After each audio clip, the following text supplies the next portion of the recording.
sweep you off your feet to supersize and grow your business. Sometimes we feel strong emotions such that it's hard to stand up. It's hard to remain standing.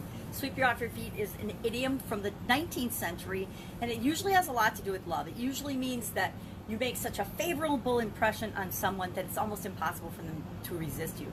You affect them with so much enthusiasm and emotion that they're overcome, that it's hard to actually stand up. There's a lot of idioms like this.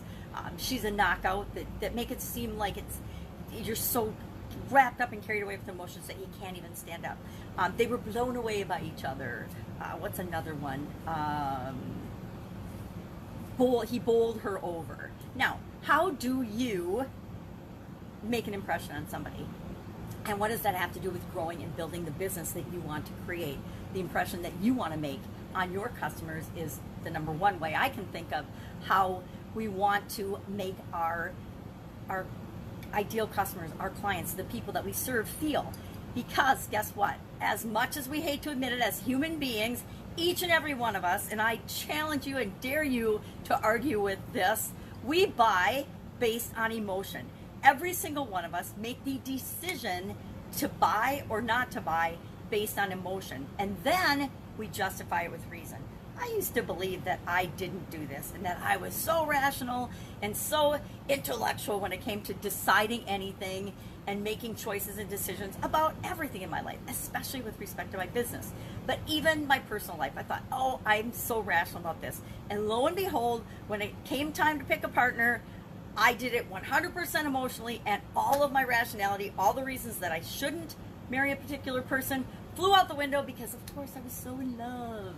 Now, I don't think he swept me off my feet, probably more the other way around, but he was the one I chose, and we know how that turned out, right? It doesn't always mean we make the best choice, especially when we're making decisions 100% based on emotion. Yet, that's how we buy. That's how our customers buy. That's how you buy. That's how I buy. As much as we like to think we don't, we absolutely do. I actually step back and observe my own behavior now as I'm watching a webinar or a presentation, someone else's challenge, and I notice the emotional triggers because they don't even, I think they're probably doing it on purpose, but I'm stepping back and saying, well, how are they doing this? What are they saying? What little heartstrings are they pushing to get me to want to purchase and buy their products and services? And it's always an emotional thing. It isn't buy this because it's the best, and some still say sell by benefits, but guess what? That's not as effective. So more and more people are understanding that we buy based on emotion, therefore they're going to sell to us based on emotion. How many years of AT&T commercials, phone your mom, phone your grandma, and tear-jerking commercials have we watched, and when we were younger and commercials were the big thing, that are all playing on emotions. Advertisers have known this for decades, if not at least a century, that they need to play to our emotions in order to trigger the buying decision within us. We need to do the same things in our organization, but we need to do it in an ethical way that ensures that we're attracting the people that our product or service is for them. It is actually in their best interest. So what emotional experience, what experiences and what emotional experiences are you creating for your customers as they do business with you, as they interact with you, as they interact with every aspect of your product or service? The customer experience, it's becoming bigger and bigger and more important. But I know when I was running my Italian food business, I didn't really think about the customer experience at all, and that is probably a huge outage and a huge mistake that I didn't know what I didn't know. I didn't even know to consider the customer experience. But now that we do know better, we want to be sweeping our customers off their feet. Our ideal customers, not everybody, just the people that our products and services are perfect for. We want to provide such amazing service, such an amazing experience that they don't want to go to anyone else because they know that we got them, we got their back. We are going to do whatever we can to make sure they have a great experience with us. Now, if you do that, guess what? You have no competition, because there are so many businesses out there, so many different businesses out there that do not do that, that do not care. Have you interacted with your insurance company lately? How about your cell phone provider or your cable service if you still have cable, or your internet provider?